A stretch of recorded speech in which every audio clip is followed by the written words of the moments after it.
Aquaculture now accounts for 40% of Australia's seafood production. And while much of the growth has been from Tasmania's booming salmon industry, there's a new kid on the block. It's Australia's premier native freshwater fish, the Murray cod. New technology integrating growing ponds into irrigation enterprises is taking off along the Murray-Darling system. This weekend, about 100 delegates were expected in Griffith for a freshwater aquaculture conference, with Murray cod now the fastest growing aquaculture sector in New South Wales. Here's Sean Murphy.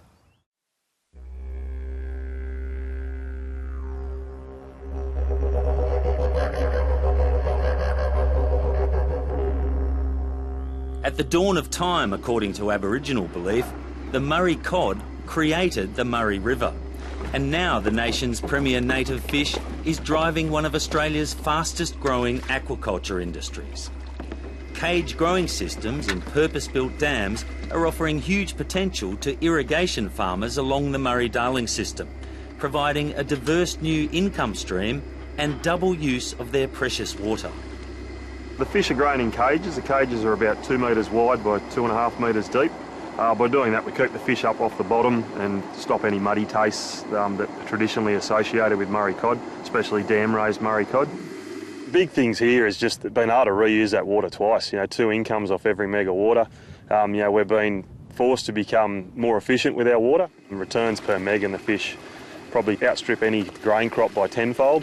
With inland aquaculture, getting rid of that waste water and the waste from the fish is a big issue.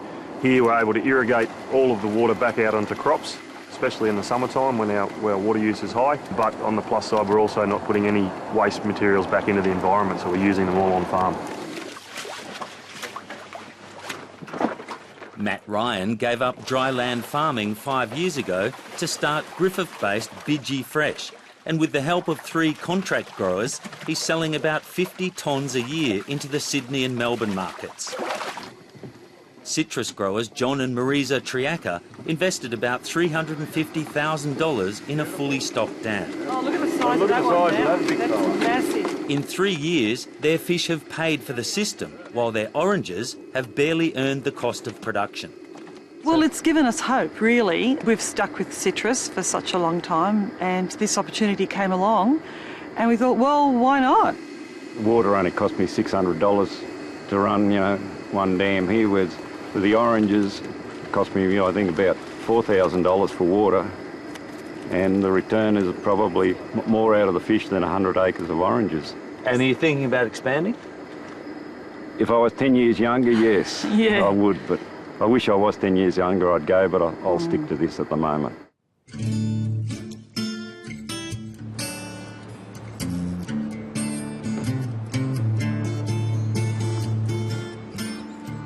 Roger Commons is one of the biggest cotton growers in the Murrumbidgee irrigation area. He says the advent of user-friendly technology has been the breakthrough that is finally delivering on the potential for Murray cod aquaculture. I think this is the time for it. It just feels right for me. Look, I've been interested in aquaculture for a long time, but couldn't get all the pieces of the puzzle to sort of pull together. Whereas, once we got involved with Matt and understood his system, it joined the dots up for us. This area has an abundance of flat land and water, and it's just going to be a really good fit. Roger Commons partnered with Matt Ryan last year to develop a world-class fish nursery. Matt Ryan says it'll alleviate a shortage of fingerlings for new growers, but more importantly, it'll bring continuity of supply to the market. Most of the restaurants we've spoken to have said, we're happy to have your fish, we love the fish, but the biggest issue in the past is we get it, and then 2 months later we can't get it. So for us, that's a really important thing. Tell you what, they're doing well for 8 months, aren't they? They are. Look at that. I'm excited with how some of these are going. Look at that fish there. He's 1.2 kilos, that fish. Now Roger Commons and Matt Ryan have joined forces with accountant Ross Anderson. They'll soon launch a public float on the Australian Stock Exchange, seeking $10 million to create a vertically integrated company. I reckon if we get the genetics right on these things in a few years, they'll be growing at double these rates. This is the birth of a whole new industry in this region. This should be modelled something like the chicken industry, and it'll grow very rapidly, we think. And to do that, it's going to need capital. So one of the best sources of capital is obviously the capital markets, which is why we've approached it that way rather than using debt funding. And what will be the advantages of having a vertically integrated enterprise modelled on the chicken industry? Well, for a start, we'll be able to control the product from the time it's hatched until the time it hits the dinner plate. So we can say to the consumer, we know exactly what water this fish has been in, we know exactly what it's been fed, we know exactly what treatments it's had, and we can, really give a stamp of quality control in terms of the cleanliness and the freshness and the environmental aspects of how this fish is produced. The plan is to buy Ian Charles's native fish hatchery at Grong and use his 20 years of experience as a breeder to produce up to 2 million fingerlings a year. Yeah, I guess the time was right for us also, where we wanted to stay in the industry but also wanted to see the Murray cod industry kick off and be more involved in a larger sort of business model, so it suits us. So what stage of the process are these ones? So these are around the 100 gram mark, so they're ready to actually go into the grow-out cages for the final grow-out. So you breed other native fish. How do Murray cod compare? As far as the grow-out part, they're a better species than some of the others. They're a little harder to breed though, to get large numbers of them, because the fecundity of the females is quite low, so they have low amount of eggs per kilogram of fish. At the New South Wales Department of Primary Industries Fisheries Centre in Narrandera, they first mastered Murray cod breeding in the 1960s and have been at the forefront of understanding the biology of the fish and how to keep it in captivity. They now produce about 1 million fingerlings a year for restocking in lakes and weirs.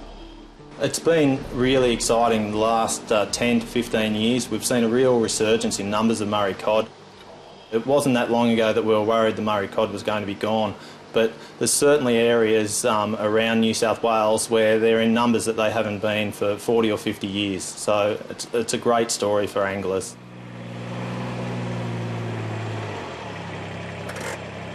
Matt McClellan runs the DPI breeding program with an emphasis on genetic diversity. It's the opposite to the emerging aquaculture industry, which will focus on selecting for key genetic traits. So I'm trying to make my fish as much as possible the same as that wild type of fish. So my broodstock are collected from the wild and they're rotated through my program and returned to the wild, and we get new broodstock. Whereas the intensive grow-out industry that we're talking about, they're going to be wanting to do selective breeding. So, programs where they're selecting animals for domestication, handling and growth is the opposite of what we're doing.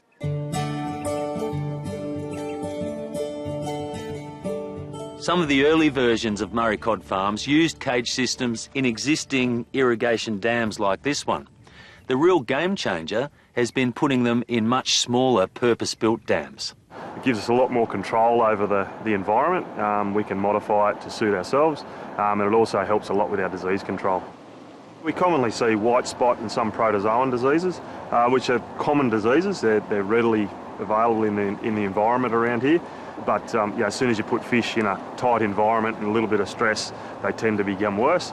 So we've got a number of treatments available to us that we can use, and the smaller dams enable us to use those treatments more effectively. Matt Ryan says there's further scope for improving the design and cost of pond systems.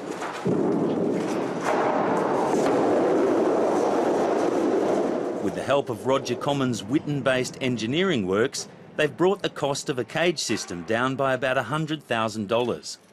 Their company's contract growers will also get access to the latest innovation, a portable grading system, improving one of the most labour-intensive aspects of Murray cod farming.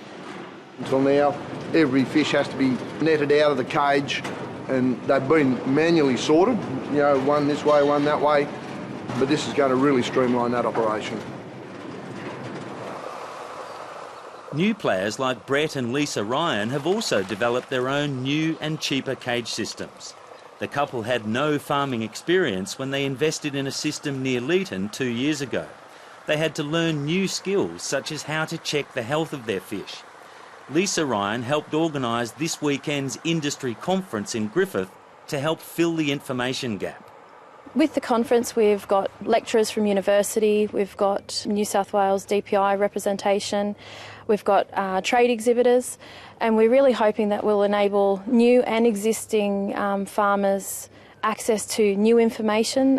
Information in aquaculture is changing continuously, but it enables people to develop relationships so that we can support each other in the industry, because there are times where, you know, people won't know what to do, and they can, with these relationships, find the information they need. Murray cod is the fastest growing sector of the New South Wales aquaculture industry, but current production is barely able to supply the domestic market. I think there's about 60 million tonne of seafood a year consumed in the world. If we grew to 10,000 tonne, we're a speck in the world markets. And what makes this such an attractive proposition for us is that the quality of the fish, the product itself, the chefs love it, consumers love it, it's been selling itself. It's currently the most expensive farmed fish in Australia.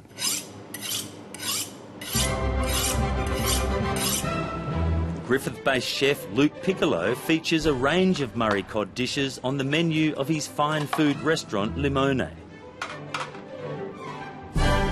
We really strive hard to using the entire fish because it is not a cheap fish, and we realise that. We actually make sure that we use the belly, the head, the bones, everything in all different preparations. So we actually prepare this fish in about 6 or 7 different preparations.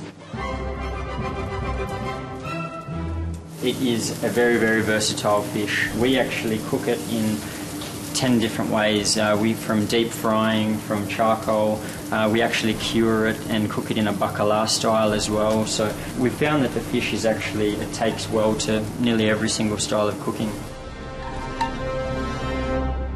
Despite the overwhelmingly bullish outlook, there are concerns about what impact the government's carp eradication program could have on the Murray cod industry. The fear is that by using the internationally notifiable koi herpesvirus, it could damage Australia's clean green image just as the industry is developing export markets. And worse, there are worries about the safety of using a biological control. It'd be nice to get some more information and know, what impacts are going to be had on the native ecosystems when we pull that carp out, because that's probably the major food source at this point in time for Murray cod. And also, I guess always in the back of our mind, there's that potential of that herpes virus to jump across onto Murray cod, and that would be devastating for us. At this stage, the department's looking at that very closely, and there's been a long research project involving the state departments as well as the CSIRO. So all of those aspects are looked at very carefully, and any likely impacts on stakeholders are something that's evaluated. So it's all part of the overall proposal, and I don't think there's anything for the industry to worry about.